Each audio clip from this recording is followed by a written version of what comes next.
Assalamualaikum warahmatullahi wabarakatuh. Salam sejahtera untuk kita semuanya. Nah, jumpa lagi dengan saya ya, bersama dengan Psikologi Menjawab. Pada kesempatan kali ini, saya akan sharing-sharing ya, melanjutkan tema-tema terkait dengan psikologi perkembangan. Nah, pada kesempatan kali ini, saya akan sharing terkait dengan tahap perkembangan menurut psikoanalisis ya. Yang tokoh utamanya adalah Sigmund Freud. Nah, ini saya kira bisa menjadi referensi tambahan ya.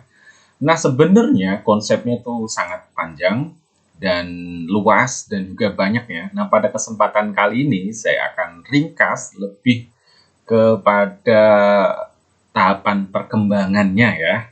Oke, mudah-mudahan nanti bisa membantu kepemahaman Anda semuanya. Nah, sebelum lebih lanjut, silahkan untuk bisa subscribe terlebih dahulu ya channel Psikologi Menjawab. Dukung channel ini terus untuk berkembang, sehingga bisa memberikan kemanfaatan, memberikan ilmu, dan juga pengetahuan-pengetahuan bagi Anda semuanya. Saya mengawali pembahasan kali ini dengan memberikan informasi ya, sekilas tentang Freud dan juga psikoanalisis. Nah, Freud sendiri itu adalah seorang psikiater ya, psikiater. Seorang psikiater yang lahir di Austria. Dia ini seorang keturunan Yahudi dan meninggalnya di London ya, berarti di Inggris ya. Nah, Freud dikenal sebagai penggagas psikoanalisis dan dia memiliki pandangan bahwa jiwa itu terdiri dari id, ego, dan kemudian super ego. Ya, nah kata super di sini tidak sama dengan kata Superman ya. Kata supernya itu tidak sama dengan kata super di istilah Superman. Kalau Superman kan manusia yang memiliki kekuatan yang super seperti itu. Kalau super ego bukan kemudian ego yang super. Oke ya. Nah, menurut Freud, di dalam diri manusia itu ada yang disebut id ya. Nah, ini isinya dorongan sejak lahir sudah membawa itu yang merupakan insting ya. Jadi sifatnya bawaan. Terus kemudian ego. Nah, ketika kemudian orang bertumbuh menjadi besar, muncullah nih yang disebut ego. Ego itu apa? Aku ya, diri. Dan dia memiliki sifat yang rasional. Terus kemudian berikutnya seiring interaksi dengan lingkungan muncullah super ego ya, yaitu sistem nilai yang ada di dalam diri tentang boleh dan tidak boleh. Nah, disinilah nanti akan terjadi yang namanya dinamika ya, yang akan terjadi namanya ya dinamika, atau makanya disebut pandangannya Freud ini disebut juga psikodinamik. Karena di dalam diri manusia itu ada dinamika psikologis ya. Distribusi energi antara id, ego, dan juga super ego. Nah, manusia itu didorong oleh eros, itu keinginan untuk hidup, dan juga thanatos. Dan awalnya memang Freud ini karena studi dia itu berangkat dari orang-orang yang gangguan jiwa ya. Kita bisa pahami ketika orang-orang gangguan jiwa yang muncul adalah instingnya, dan insting yang menurut dia paling dominan, dorongan yang paling dominan itu adalah dorongan seksual. Dan itu yang kemudian menjadi bangunan konsep di dalam perkembangannya. Maka disebut perkembangannya adalah perkembangan psikoseksual. Oke ya. Dan Freud meyakini bahwa masa perkembangan awal itu memiliki pengaruh yang besar bagi kehidupan. Nanti kalau dibahas di psikologi kepribadian, di sana akan disampaikan ya bahwa kepribadian seseorang itu lebih banyak dipengaruhi oleh masa lalu atau ketidaksadaran. Jadi kalau diibaratkan gunung es, jadi gunung es ya, yang di bawah permukaan air laut ya, di akarnya gunung es itu sendiri itu kan besar, lebar ya. Nah, itulah yang disebut ketidaksadaran, dan itu yang kemudian menentukan kepribadian seseorang. Oke ya, seperti itu ya. Nah, sedikit saya tambahkan terkait sama id, ego, dan super ego. Bayangannya adalah misalnya sederhana gini lah. Dalam satu situasi, seseorang perutnya merasa lapar. Ya, rasa lapar ini yang kemudian kan memunculkan dorongan ya, dorongan orang untuk bertahan. Nah, yang memiliki dorongan ini atau dorongan ini aktif dari siapa? Dari it. Terus kemudian bagaimana untuk memenuhinya? Nah, yang memenuhi itu adalah ego, diri ya. Lalu kemudian si diri ini atau seseorang ini dia akan melakukan cara bertindak, berpikir seperti itu ya. Dan akan dihadapkan sama nilai, kan ada berbagai cara nih memikirkan caranya ya. Caranya ekstrimnya misalnya makannya mau mencuri ya, atau kemudian mau minta orang dan seterusnya, ada banyak pilihan. Nah, yang kemudian pilihan-pilihan itu dibuat oleh ego. Nah, pertimbangan-pertimbangan tentang nilai itu yang kemudian disodorkan oleh superego. Oke ya, di sini ya. Oke. Nah, diri yang kemudian tidak sehat itu ketika ego tidak bisa menangani antara kebutuhan dan juga sistem nilai, atau tidak bisa menjembatani antara id dan juga superego. Nah, ngomong-ngomong tentang ini jadi mengingatkan saya terkait sama konsep yang namanya hati nurani, terus kemudian nafsu dan juga pikiran ya, atau akal. Nah, ini saya nggak tahu korelasinya Freud dengan pandangan itu seperti apa, tetapi terpikir saja lah untuk seperti kok kayak mirip-mirip, tapi korelasinya seperti apa, ceritanya bagaimana, kurang paham ya. Mungkin pernah baca literatur sama atau seperti apalah.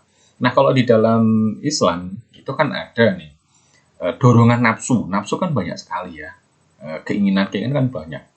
Dan keinginan ini nanti akan coba untuk dipenuhi oleh akal. Gimana caranya? Akal yang kemudian memikirkan ya. Nah, akal ini ada banyak cara, lalu kemudian akan ada sistem yang membuat pertimbangan, yaitu hati nurani. Nah, tapi korelasinya dengan si Freud ini saya kurang tahu ya, maksudnya apakah Freud duluan atau memang dari konsep Islam duluan, seperti apa. Nah, ini memang perlu untuk kemudian dikaji ya. Jadi mirip tapi tidak benar-benar sama, kira-kira seperti itulah ya. Namanya pandangan dalam ilmu kan memang beragam ya, dan bisa aja sumbernya sama tapi interpretasinya berbeda, atau memang konsepnya mirip tapi mereka juga nggak mau kalau misalnya dibilang sama. Ya, saya lanjutkan poinnya di sini ya, karena panjang nanti kalau ceritanya ke psikoanalisis ini bisa ber-SKS berjam-jam sendiri. Tapi saya mau fokuskan di kesempatan inilah terkait dengan 5 tahap perkembangan menurut Freud ya. Nah, tadi sudah saya sampaikan terkait sama konsep yang melandasi. Jadi, fase tersebut dibagi berdasarkan pusat interaksi dominan yang dialami oleh seseorang dalam perkembangan. Ya, di sini adalah di mana kemudian di proses perkembangan itu seseorang akan istilahnya apa ya, punya pusat di dalam dia memperoleh, kalau istilahnya di sini memperoleh rasa senang. Ya, seperti itu ya. Yang pertama adalah oral. Itu pada tahap awal. Oral itu berarti mulut ya, kan ada oralit, berarti obat yang dimasukkan ke mulut gitu ya. Terus kemudian anal. Nah, ini nanti saya jelaskan lebih lanjut ya. Terus kemudian falik, laten, genital. Dan setiap fase tersebut akan mempengaruhi perkembangan kepribadian seseorang. Jadi kalau misalnya ada hambatan, itu akan berpengaruh ke tahapan berikutnya. Nah, ini terkhusus di 5 tahun awal ya. Terkhususnya di 5 tahun awal. Nah, seperti apa dampaknya, pengaruhnya kalau kemudian perkembangan tidak berjalan baik? Mari kita simak baik-baik. Yang pertama, fase oral. Ini fase ketika anak usia 0 sampai 1 tahun. Nah, kita bisa pahami ya. Bayangin kalau misalnya anak 0 sampai 1 tahun. Ketika anak paling banyak berinteraksinya adalah dengan ibunya. Dan segala kebutuhannya itu terpenuhi dari ibunya, yaitu melalui ASI. Air susu ibu ya. Pada tahapan ini, pusat perkembangan anak adalah pada mulut. apalagi kalau misalnya sudah merangkak atau apapun itu apa-apa dimasukkan ke mulut. Nah, penjelasannya menurut Freud karena ada di sini ya, karena memang pusat rasa senangnya, rasa menikmatinya ada di oral ya. Nah, adanya hambatan perkembangan pada masa ini diyakini menimbulkan permasalahan terkait dengan mulut. Jadi segala problem psikologis yang kemudian itu berhubungan sama mulut itu diyakini oleh Freud ya karena adanya hambatan ketika fase oral 0 sampai 1 tahun. Misalnya adalah alkoholisme, suka minum-minum atau kemudian narkoba ya. Terus permasalahan verbal, misalnya sering mengumpat atau kata-kata kotor. Nah, ini diyakini karena perkembangan di fase oral itu ada hambatan. Nah, ini bisa jadi diskusi ya. Benar apa enggak konsepnya Freud? Nah, Anda bisa untuk kemudian menelitinya ya, mengeceknya ya. Misalnya ada teman atau orang yang memang dia itu katakanlah kok sukanya itu mengumpat atau kemudian kecanduan yang sifatnya mungkin alkohol dan seterusnya ya. Nah, ketika usia 0 sampai 1 tahun, apa yang terjadi dalam kehidupan dia? Terutama hubungan dia dengan ibunya. Fase oralnya seperti apa? Nah, usia 0 sampai 1 tahun. Ya, Anda bisa buktikan sendiri benar atau tidak ya. Oke, nah berikutnya, fase berikutnya adalah disebut dengan fase anal. Ini anak ketika usia 1 sampai 3 tahun. Nah, namanya anak usia 1 sampai 3 tahun itu secara fisik anak sudah mulai untuk ya namanya merangkak terus, bahkan kan sampai sudah lari-lari ya. Apalagi usia 2 tahun, 3 tahun kan sudah bermain lah. Sudah bermain bahkan sama temennya gitu kan ya. Nah, pada tahapan ini pusat perkembangan adalah pada rektum. Nah, biasanya problemnya apa sih? Nah, ini ya tantangannya. Misalnya ketika anak lagi asik main dan dia sudah beberapa hari belum BAB. Nah, ini yang kemudian jadi tantangan. Dan ada juga yang kemudian diminta untuk BAB susahnya bukan main. Atau bahkan sudah di BAB di dalam toilet lama sekali. Makanya di sini dikaitkannya menurut Freud ya, pada fase perkembangan ini merupakan fase penanaman disiplin atau disebut toilet training ya. Nah, jika tidak berhasil akan menjadikan seorang itu kesulitan untuk disiplin. Nah, benar atau enggak gitu. Nah, ini juga menjadi studi yang menarik saya kira ya. Misalnya ada situasi di mana mungkin ada tempat-tempat tertentu ya yang mungkin toilet aja belum ada, terus kemudian ya gimana untuk kemudian bisa disiplin. Nah, itu ya. Nah, kira-kira ada pengaruhnya enggak ketika dewasa? Sulit untuk disiplin atau tidak? Nah, ini saya kira bisa jadi diskusi yang menarik ya. Atau kalau misalnya gimana kemudian mengajarkan nih ke anak ya, untuk kemudian bisa bagus nih kalau kemudian ini dianggap bahwa di fase ini adalah penanaman disiplin. Kalau toilet trainingnya itu berjalan bagus, maka dia akan berkembang jadi anak yang disiplin, yang tertata gitu. Nah, kalau untuk menanamkannya seperti apa? Nah, itu juga jadi tantangan ya. Bahkan ada itu video-video di mana anak itu ketika di toilet didampingi sama orang tuanya. Ditungguin gitu. Ya ditungguin dia dalam arti bagian dari cara orang tua untuk melatih anak ya, bagian dari proses ini. Nah, ini jadi diskusi yang menarik. Atau misalnya kita menemukan ada orang yang dia itu disiplinnya kaku luar biasa. Kalau ya, kalau tidak dan itu sangat kaku. Benar nggak ketika usia 1-3 tahun itu orang tuanya menanamkan disiplin yang ketat pada anaknya. Nah, ini juga jadi studi yang menarik saya kira ya. Jadi benar nggak sih konsepnya Freud? Nah, sekalipun mungkin juga ada hal-hal yang orang tidak cocok ya, karena tadi di awal saya sampaikan ini Freud cenderungnya ke dorongan seksual gitu.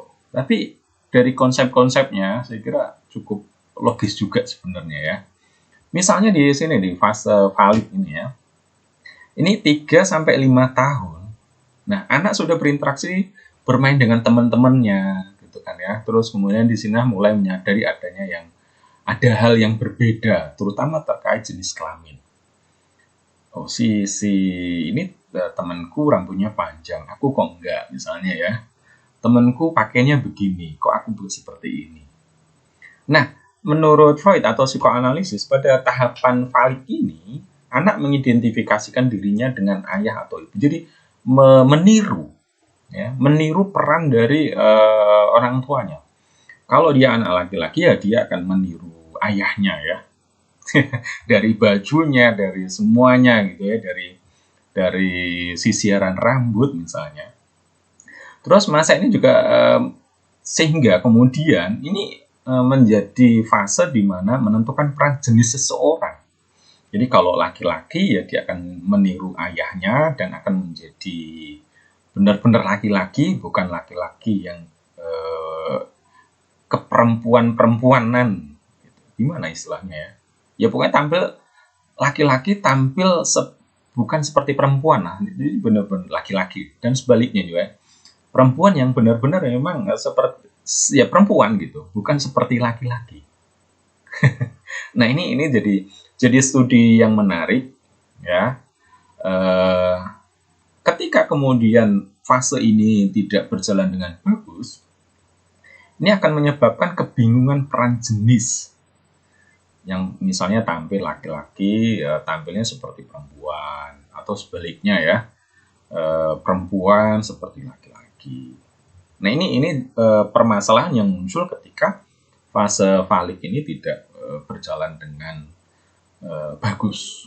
Nah, maka dari itu penting saya kira buat orang tua ya, penting untuk para orang tua misalnya, ya namanya orang tua gitu kan, awal menikah terus kemudian contohnya nih, pengen banget punya anak, pengen nih anak pertama laki-laki, ternyata yang lahir adalah anak perempuan, rezekinya tuh anak perempuan. Wah, misalnya terus kemudian saking belum bisa nerima 100% didandaninya adalah laki-laki, perlakuannya laki-laki gitu ya. Peran yang dimainkan selama ini sebagai seorang dilatihnya seorang laki-laki misalnya. Atau misalnya ini pengennya itu perempuan, tapi dilalahnya gimana istilahnya? Pokoknya lahirnya tuh kok perempuan. Bener ya? Terus kemudian dinadani seperti kebalik tadi ya. Misalnya pengennya tuh perempuan tapi yang lahir laki-laki. Terus kemudian didandani seperti seorang cewek gitu ya. Nah, ketika kemudian berlanjut, nah anak itu mengidentikan dirinya itu berbeda. Dia laki-laki terus mengidentikan dirinya itu sebagai perempuan. Jadi di fase ini adalah fase yang penting untuk kemudian menentukan arah seseorang terutama di peran jenis ya. Peran jenis. Jadi kalau laki-laki ya dia berperan sebagai laki-laki, penampilan dan sikapnya, tindakannya ya laki-laki. Sehingga kemudian ada semacam keyakinan atau bahkan mungkin ya memang keyakinan ya. Bukan semacam lagi. Di sini ketika kemudian katakanlah terjadi dewasa kok pengennya itu keperempuanan, dari laki-laki yang pengen jadi perempuan atau perempuan jadi laki-laki. Nah itu bisa coba untuk ditarik mundur. Bener nggak sih di fase 3 sampai 5 tahun ini perlakuan dari orang tua itu tidak sesuai dengan peran jenisnya. Nah, sehingga di sini kita tahu bahwa bener nggak nih konsepnya Freud nih. Nah, kita bisa uji ya. Oke ya. Berikutnya, fase berikutnya adalah fase laten. Kalau kita ngomong laten itu berarti kan semacam tiarap seperti itu ya. Jadi dorongan yang dimaksud Freud yang dia berkeyakinan bahwa dorongan insting terus kemudian di sini terkhusus ada seksual itu pada fase laten itu tidak muncul. terrepress, ditekan 5 sampai 12 tahun ya. Itu ditekan. Dan kemudian yang muncul atau dorongan itu adalah berubahnya menjadi dorongan semacam ingin berprestasi ya, menonjolkan diri. Anak memasuki sekolah dan lebih banyak waktunya untuk menunjukkan dirinya, prestasinya. Jadi dorongan yang sebelumnya itu menjadi laten. Jadi tidak muncul atau tiarap. Ada tapi tertekan atau tiarap gitu ya. Nah, pada tahapan ini menjadi orang yang berprestasi memiliki arti yang penting bagi seorang.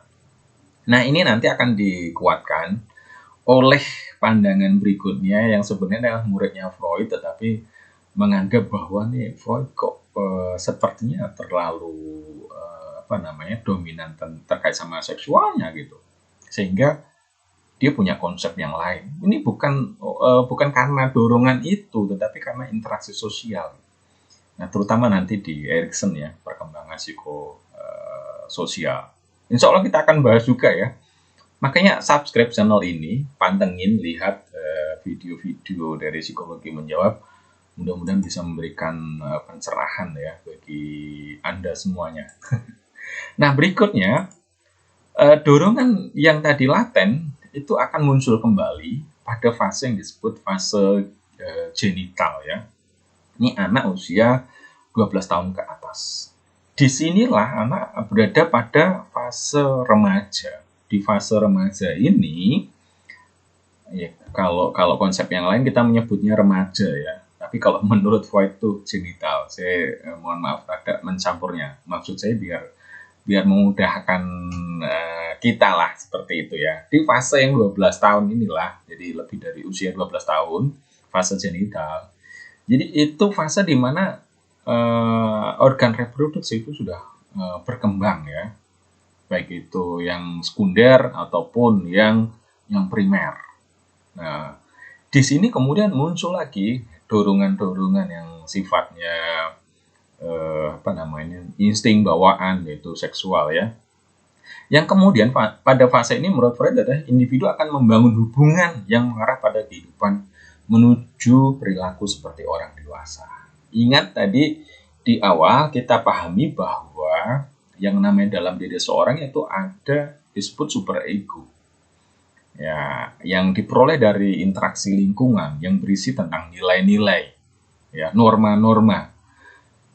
Ketika secara dorongan pengennya itu melakukan sebagaimana layaknya hubungan orang dewasa ya, tetapi kemudian ini dikoridori oleh superego, sehingga kemudian terbangunlah yang namanya hubungan-hubungan yang boleh dibilang ya harus sesuai, harus diterima oleh masyarakat. Nah, menurut Freud, termasuk pernikahan itu bagian dari cara sebenarnya ya untuk mengakomodasi kebutuhan yang sifatnya biologis dengan superego, sehingga kemudian di situ itu tuh merasa aman, merasa diterima. Itu ya. Jadi boleh kita diskusi lebih lanjut lah terkait sama ini, karena memang luas ini bahasannya kalau ngomongin Freud ya. Tapi intinya adalah di sini ketika usia ini sudah muncul lagi dorongannya, dan kemudian orang fokusnya adalah membangun hubungan. Nanti juga akan dijelaskan secara lebih detail lagi oleh Erikson ya, di pandangan perkembangan psikologi, perkembangan psikososial. Bahkan nanti akan dirinci ini ya, tahapan ini terjadi apa saja, seterusnya, bahkan sampai nanti ketika usia lanjut itu tahapannya seperti apa. Jadi tenang. Kita lagi fokus belajar di Freud ya. Nah, ada sejumlah hal yang menurut saya ini jadi diskusi yang menarik terkait sama konsep perkembangan psikoanalisis ya, atau psikoseksual. Jadi umumnya disebutnya psikoseksual. Jadi Freud mengembangkan teorinya berdasarkan pengalaman dalam menangani pasien gangguan jiwa. Jadi memang Freud ini kan seorang psikiater yang banyak menangani orang-orang gangguan jiwa. Dari situ dia merumuskan konsepnya gitu. Nah, ada orang-orang yang katakanlah tokoh-tokoh yang nggak setuju juga. Loh, itu kan basicnya studinya dari orang gangguan jiwa seperti itu. Sehingga muncullah kemudian pandangan-pandangan yang lain. Nah, ini saya kira wajar ya, yang namanya di ilmu itu kan ada tesis, antitesis gitu kan. Pasti ada satu teori, terus kemudian ada teori lain yang mencoba untuk mendebat dan seterusnya. Dan ini menarik lah untuk kita ikuti ya, ketika kita memang ingin mendalami satu bidang ilmu. Nah, berikutnya banyak yang mendukung pandangan-pandangannya, tetapi banyak juga yang tidak setuju, terutama terkait dorongan manusia yang dipandang lebih dominan karena dorongan biologis. Memang tampak seolah-olah bahwa manusia itu determinis, ditentukan oleh dorongan biologis dan kemudian masa lalu. Nah, itu juga ada yang setuju, ada yang enggak. Dalam arti apa? Kalau setuju, itu yang kemudian mengembangkan konsep-konsepnya psikoanalisis ya, atau psikodinamiknya Freud. Tapi ada juga yang kemudian membuat konsep yang lain, misalnya Adler. Adler meyakini manusia itu tidak deterministik. Dia itu bisa memutuskan dia mau jadi apa gitu. Ya, dia mau jadi apa, mau seperti apa, mau berjuang seperti apa, cita-citanya gimana, ya itu tergantung dia. Nah, itu Adler ya. Disebutnya orang menyebutnya itu apa itu neuro Freudian. Nah, itu ya. Jadi New Freudian ya, pokok neuro New Freudian. Jadi alirannya Freud tapi baru ya, karena memang ada istilah-istilah yang mungkin masih sama ya, ada ego seperti itu tetap dipakai, tapi konsep egonya di Adler sama di Freud berbeda gitu ya. Terus berikutnya Erikson ini juga tokoh yang tidak setuju kemudian mengembangkan psikososial. Dia berpandangan bahwa interaksi dengan lingkungan itu yang kemudian dominan mempengaruhi orang gitu. Dan seiring perkembangan itu berbeda-beda. Dan ada yang disebut krisis. Jadi versus. Ini detail kita pelajari lah ya di perkembangan psikososial ya. Nah, permasalahan kecanduan, kebingungan peran jenis. Nah, ini yang menarik adalah sangat logis dan bisa menerangkan gitu ya terkait sama kecanduan atau kemudian permasalahan-permasalahan. Nah, ini yang menariknya memang psikoanalisis ini bisa menerangkan, dan menurut saya itu menarik lah. Jadi dinamikanya itu bisa, menurut saya ya menarik lah itu ya. Ya, oke. Panjang saya kira, tapi kita fokuskan ya, ingat untuk kita membahasnya terkait sama perkembangan ya, bukan psikoanalisisnya sendiri tapi ke perkembangan, jadi bagian kecil dari psikoanalisis ya. Nah, saya kira itu informasi ataupun sharing-sharing ya dari saya terkait sama tahap perkembangan menurut psikoanalisis Sigmund Freud ya. Jangan lupa saya ingatkan lagi untuk subscribe channel Psikologi Menjawab ya, support channel ini sehingga terus berkembang, bagikan ke teman-teman ataupun saudara, mudah-mudahan bisa memberikan kemanfaatan, nambah ilmu gitu ya. Terima kasih dari saya. Cukup sekian, kepoin video-video yang lain dari channel Psikologi Menjawab. Ingat subscribe. Assalamualaikum warahmatullahi wabarakatuh.